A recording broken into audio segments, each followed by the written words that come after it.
ખાતે પ્રજાસત્તાક પર્વની ખાસ ધામધૂમથી ઉજવણી થનાર છે। તે અંતર્ગત અનેક કાર્યક્રમોનું આયોજન કરવામાં આવ્યું છે।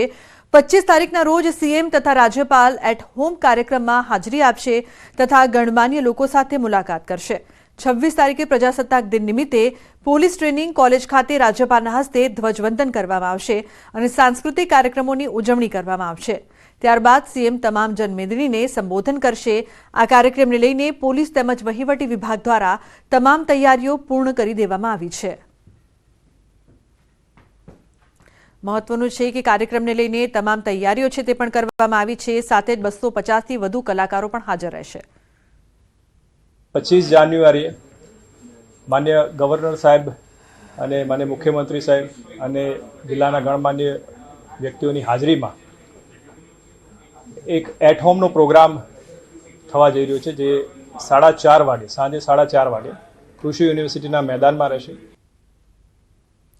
રાજકોટના રેલનગર વિસ્તારમાં આરએમસીની કચેરીએ મહિલાઓએ હોબાળો મચાવ્યો। 2019માં બનેલી સોસાયટીના પાણી વેરાનું બિલ 28 લાખ ફટકારી દેવાતા રહીશોમાં રોષ જોવા મળી રહ્યો છે। સોસાયટીને 28 લાખનું બિલ ફટકારી પાણી કનેક્શન કાપી નાખવામાં આવ્યું હતું। મહિલાઓ આ અંગે રજૂઆત કરવા પાલિકા કચેરી પહોંચી હતી। અમને લોકોને વેરો 28,35,000 આપ્યો સરકારે અમને, અને અમે ગરીબ માણસો છીએ। અમારું 2 દિવસથી કનેક્શન કાપી ગયા છે। પાણી વગરના માણસો કઈ રીતે જીવી શકે? અમે ગરીબ છીએ એટલે આવાસ યોજનામાં રહીએ છીએ અમે, તો અમને સરકારે આમાંથી રાહત આપવી જોઈએ। અમારી એવી માંગ છે કે અમને અંદર રજૂઆત કરવા જવા દો। અમે શાંતિથી રજૂઆત કરવા આવ્યા છીએ, તો અમારા રજૂઆતનું સોલ્યુશન કરો। કે જે જરૂરિયાતમંદ પરિવારોના નળ કનેક્શન કાપવામાં આવ્યા છે, તો હું ખાતરી આપું છું કે એમને મુદત પણ આપવામાં આવશે અને અમે પાછા નળ કનેક્શન એના ચાલુ કરીએ છીએ। તમારા માધ્યમથી સૌને જણાવવા માંગુ છું કે કોઈ પણ સિટીઝનને જ્યારે વર્ષ જ્યારે પૂરું થતું હોય ત્યારે વોર્ડ ઓફિસે જઈ અને બિલ ભરવાનું હોય છે। બિલ ક્યારેય કોઈને બિલ ક્યારેય ઘરે નથી આવતા। તો બુલેટિનમાં હાલ બસ આટલું જ। તમામ મહત્વપૂર્ણ સમાચાર માટે આપ જોતા રહો ન્યૂઝ 18 ગુજરાતી। નમસ્કાર।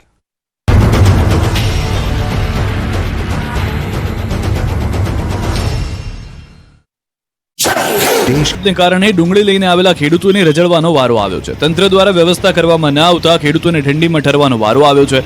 કડકડતી ટાઢમાં રોડ પર સૂવાનો વારો આવ્યો છે। યાર્ડની બહાર વાહનોની કતાર લાગી। ભાવનગર યાર્ડ ખાતે ખેડૂતો હોંશે પોતાની મહામૂલી ડુંગળી લઈને આવ્યા હતા।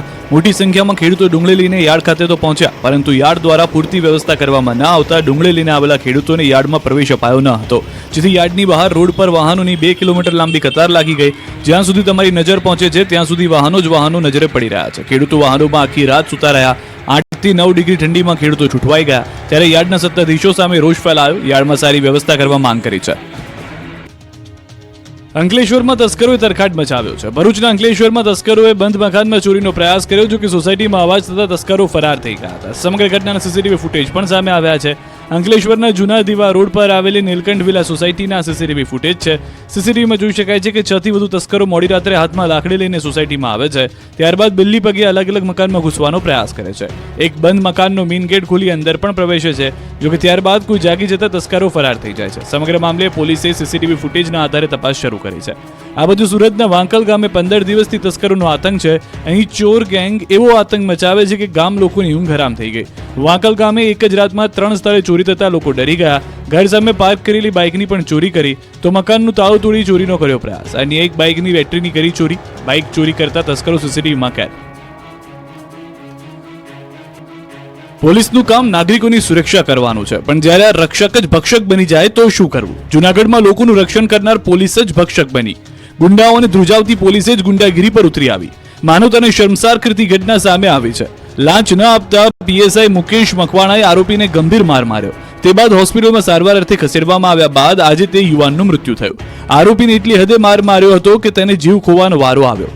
પરિવારના આક્ષેપ પ્રમાણે આરોપીને માર મારવાના પૈસા ન આપ્યા એટલે પીએસઆઈએ તેને બેરહેમીથી માર માર્યો। જૂનાગઢના B ડિવિઝન પોલીસ સ્ટેશનના પીએસઆઈ મુકેશ મકવાણા પર આરોપ લાગ્યો છે। હર્ષિલ જાદવ નામના યુવકનું પીએસઆઈ મકવાણાના મારથી મોત થયાનું તેના ભાઈએ આક્ષેપ કર્યો। હર્ષિલ જાદવનું અમદાવાદની સિવિલ હોસ્પિટલમાં સારવાર દરમિયાન મોત થયું। પરિવારે યુવકના મોત મુદ્દે પેનલ PM કરવા અને પીએસઆઈ સામે પગલાં લેવાની માંગ કરી છે। પીએસઆઈ મકવાણાએ ₹3 લાખની લાંચ માંગી હોવાના પણ પરિવારે આરોપ મૂક્યા છે. પીએસઆઈ એમ કે મકવાણા સામે 302ની કલમ લગાવવામાં આવી છે. મૃતકના ભાઈની ફરિયાદના આધારે પોલીસે 307ની કલમ હેઠળ ગુનો નોંધ્યો, પરંતુ હવે યુવકના મોત બાદ 302ની કલમ પણ ઉમેરવામાં આવી છે. પોલીસ સ્ટેશનમાં બેઠેલા આ જે શખ્સો છે જે ભગવાન રામની યાત્રાના દુશ્મનો છે. આ એ જ આરોપીઓ છે જેમણે પાદરામાં યાત્રા દરમિયાન પથ્થરમારો કર્યો હતો. પાદરાના ભોજ ગામે શ્રી રામની યાત્રા પર કાંકરી ચાળો કરવા આ શખ્સોને ભારે પડ્યો. શોભાયાત્રામાં પથ્થરમારો કરી કોમી ચમકલું કરવાની ફિરાકમાં હતા આ શખ્સો, પરંતુ પોલીસે પથ્થરમારો કરનારાઓને પકડી પાડ્યા. રામયાત્રામાં પથ્થરમારો કરનાર પોલીસે 13 તોફાની તત્વોની ધરપકડ કરી આ શખ્સોને પકડી જેલ હવાલે કરી દીધા. તમને જણાવી દઈએ કે પાદરાના ભોજ ગામમાં 22મી તારીખે બપોરે શ્રી રામની શોભાયાત્રા નીકળી હતી. તે સમયે તોફાની ટોળા